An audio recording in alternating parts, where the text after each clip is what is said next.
Buokara men te paiparan te tairi ki ayo e popoto men na rongorongo te prapesa re Yeremia. Te makoro te pui me te nua o ki puai ka tauana na kon te pui me tauana. Ka ngai te haka ni ki pua kane. Ka ngai ana te haka Yehova na koiu. Nā ko ka pua ka pēia nukam ai te rinen. Au ka pēia nukam iei. O tei kāki na non tiran. O i ka pua te ka pēia nukam na iaron na te haka Yehova i ka pēia nukam iei. O ia mangaro ko kaua ana te haka Yehova i rou e ka ngai. Ana te ka pēia nukam ana ko ka pua. Ani nukam o te iraki. Nā ko yu presis. O karapea ina ronu pangapanga ni te pā. O inako. O i karapea i rariki ni yu presis na iaro dare tuanga Yehova. O i mini puonga i kāpes. O i taku Yehova na koiu. Te iraki. Nā ko yu presis o ana te ka pēia nukam me iei. Hari tuango pako na karapea iei. O inako yu presis. O i kini. O i ana te ka pēia nukam men te tapu ari karapea iei. O noria. Emka te ka pēia nukam. Hake e mene na te utana. O e roko ana te haka Yehova i rou e kāngai. E kāngai ana te haka Yehova. Na urua ka ini ka tonga ni iuta. Na ka ini ka tonga ni irutarem. Aria papa ki ntiaro na pēdi. Te pōtan noma ta e puaka ka ei. Ai kāra wanongo au te haka. Ai kā noko ni me toa toa nano ia. Men tau muin ansia tabi min. Ntoro iro ia. Pantaro meuria. Ana pondiki. Na iaron te kapea nuke ia yake a menena na te utana. Paron te kapea nukan ki ilimta nukan te ometa, o iaron na pēo makuri.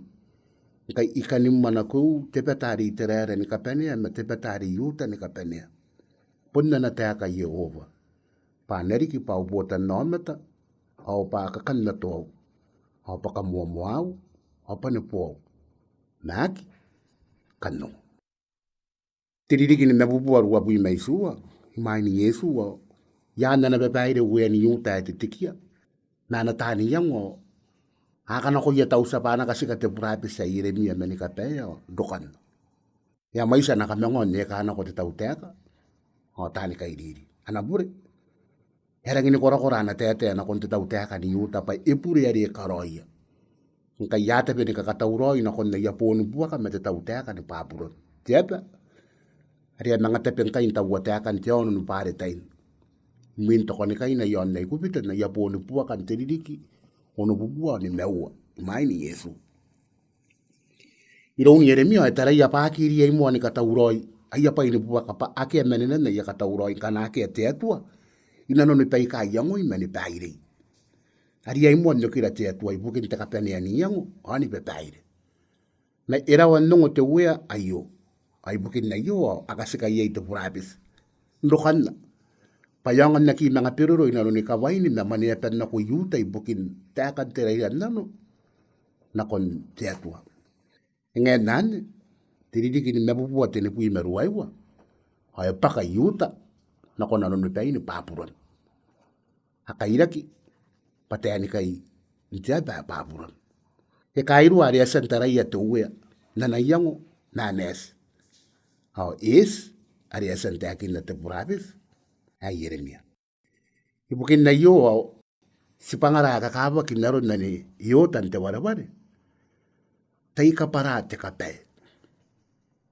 Tai ka para te kape. Iyo te kape na reyang ni Kiribati. Kana te kape, o nano na, te kamay na ina. O si karoya no po ngay kay. Harapay ni kamay na ina na kape. Te tapi ya kita mama. Ako ata yang kan pa ya kape ya kibukina ya kamay na inaki ko ta na bete kangangan kana ya para te kape pei kana mo ni ko pa ya kana ko kape pe ai apo nan ni bukina ira kintai na ko nanon tai ni pe pai pa mina na para te kape ati sa kape na tina ukini pe na ni pa kani pe pan kana ko ki pai ni kape pe po ne ya nanon na Yeremia na rongorong te tai ki ayo na ko ya kai ni uta Akiria ini ka para ka pea yari apun dia ini ka pea kia in te moantai. Te ka pea ane, pun naruia nairi, onim na te atua. Ayai buki na mon te kakawa ki pa era, akiria ini ka para te ka pea ane. Na ina ti mato antai na koni pea. Ai kai buki na tuana. Te kape, poni ko atan na nako ia wana pai te atua iora. E taku pauro. O te rai na karaure na koira iei matangiran te atua. Poni ai ana non na Yeremia na rongorongo ion te kape. E sendiki te rera baka ngā na kape ia nuka te atua. Niko osa pa i te rera o te atua. Are ita kintai nako. A kape iaki.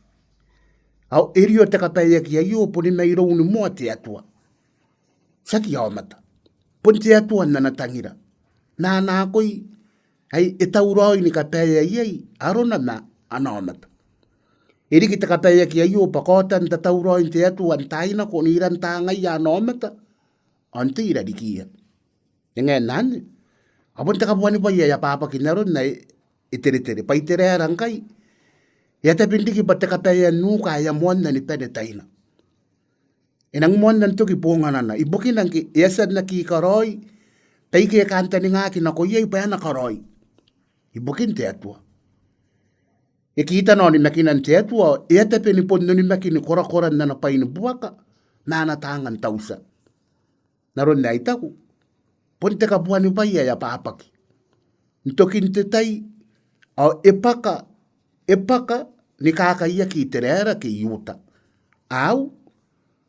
Paurua ka pēia ia. Aurua ka pēia ia. Te ka uoua. Taraia pa yana ki pēre ka te ka pēia nuka. Taraia pa yana ki pēre ka te ka pēia nuka ki ka pēia na te atua. Kia ka taia panta i roumi a kan kunnikai an te kunnikai a ia kua wasaki. Kana te pāti. Kona bundang pēri no ari ki kunnikai mu. Kona kasuka ni aku wasaki pakua ki kantaraki ia inga na kona kon kaya te potaki. Na ei te ka potau na ko ia kai ni uta. Asendiki baka nga iaron te kapaya nuka ia pēre karika. Ia te pindiki pa i te kapaya nuka inanga kia pōnganana na kon te sammakuri. Uringa ba te kapaya nuka i rong te sammakuri muan te kakawa ki buki ni kakoan nanona. Te atua nana makuri. Ayo ka pēia nuka na anao mata. I buki nang ke poni nga ia ya nakarawa o ni koso ta na kantani nga te atua. Pa eka kanato awana pa itene poaki. Nang kanai kua menena o nanona. Anang pondiki patari ari te akin na Yesu. Ari ea pene menenana. Ay nang itepen tutou pekaki iro yomata. Ari ay ni mga wasakaki. Kini ka isakaki pa ionga ni mga tauroi na kon takapuonga naki. Doko ni Yesu. Ay kosa paponsi nga ya tauroi ni karawa ayo. E tauroi ni kapara ya yapure o matana ko amani ka isakia. Mena yapure nako. Taikari ka te mamara. Taikari ka mamaram. Pa arom din nako inanon tepure. On sukuya inakitoki. Nakariki ya pa arom ni kinako. Pakoria ini mga mona e po. Mona e po kai. Pakuanga ni mga angangkwe na kon kosotan. Anang makuri te atua. Ni meom. O kapeniana. Kanim kontai na ko me te atua. Kanim kontai na ko me te atua. Onora taurong kia yangoya pa yanang punwaki poni rona. Nana tainuwe yoni terera. Onna ki reita ki me te atua. Ai pon nande na peteta yere anaki te penuwe na irona. Eka kamaku. Eko na raurena ko me te atua. Ibuki nang kana pon sinkwe. Au aki e te pai eko kona. Yangoya pa kona nimu. A kona iri me te atua ntaina ko naki raurena ko mangaya. Pon neya kakawa kini kanohan te meu. Taira urena ko makana konoria pakoria ini kapaya ki mangaya. Ibuki ni kakarawan te roirei. Inanon te meu, narona nako. Ate ain te reirei, kapea ko me te reirei intai nako. Te samakurin te tautea ka me te kampana, tāpori ki tapeua. Kapea in kami intai nako nakon si pangami inanon te tauroi me te merurung. Pangkana kamu yang oya bakam nangira urena ko anuru ate kapea ane. Wai poni ko atanana bapa ato ki nanomi, au eato ki kaina noami. Si te pona bema aron si pangami bukin na pemi. Kana ko pon taray apake akapayam na ko yay. Ono ko na pondi ki pati sa kamango itayan niya ngoy bukin te dikirake. Matemeo. Ibukin na mabamakoro. au atam mai panin kapea kon taina ko meia ngo kantani ngai karoroi ai morara riki kapea kon taina ko metia tu ari pai pai ni ko wan te meu o ia tairi ki ai katau buki ya na o mata kana oni makinda mentangiria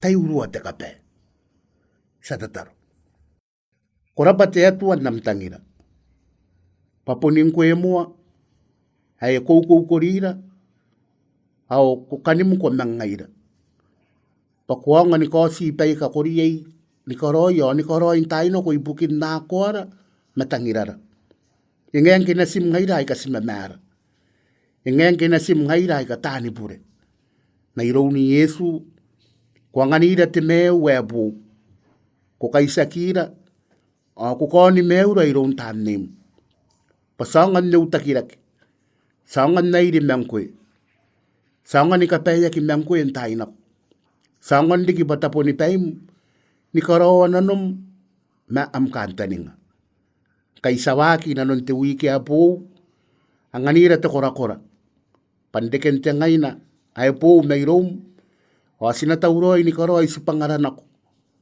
pasina nori kapaya rana ko iya ibuki ni karawa nam kantaninga kawakinira ni kiran tiro ayo kana sukirindera ni matu rabunira ni paim mayako iteatu wasipu busiko kana nanom skani manga kauta ki metemeu o te merurung e kororoi meirom sakita unikani ko patani pure ngaira kapara iera pure na noa ngaira au kaya kaira sipu busiko nkai sikani ko ni kawariko ironi Yesu ayara uya au kawaira ni kaniko amen.